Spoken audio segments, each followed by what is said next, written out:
Монгол Улсын их хурлын дараа нямын улсын учрал ажлынхаа эхний өдөр Евразийн эдийн засгийн комиссээр ажиллаж бизнес эрхлэгчдийн хилцүүлэлт оролцлоо. Бид бол дотооддоо өрсөлдөх чадвараа маш сайжруулах хэрэгтэй. Тэхийн тулд хувийн хвшлээ бодитойгоор дэд үтц, өнгөлтөө зээл, тэгээд газар олголт, татврын таатай орчингод олон зүйлээр дэмжиж бид бэлтгэл ажлаа сайн хангаж өөрөөсөө шалтгаалсан зүйлүүдээ сайн хийж энэ том зах зээлд өрсөлдөнө. Одоо манай экспортын бүтцэд 900% нуул уурхаа.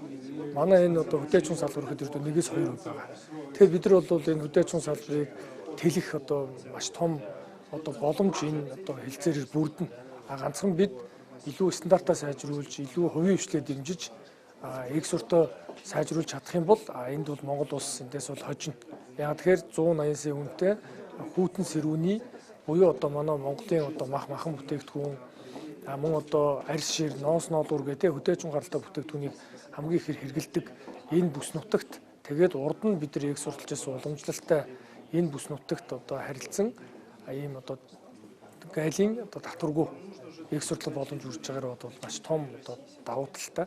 Гэхдээ дахин тодтогч хэлэхэд төр аж ахуй нэгжүүдээ сайн дэмжих ёстой.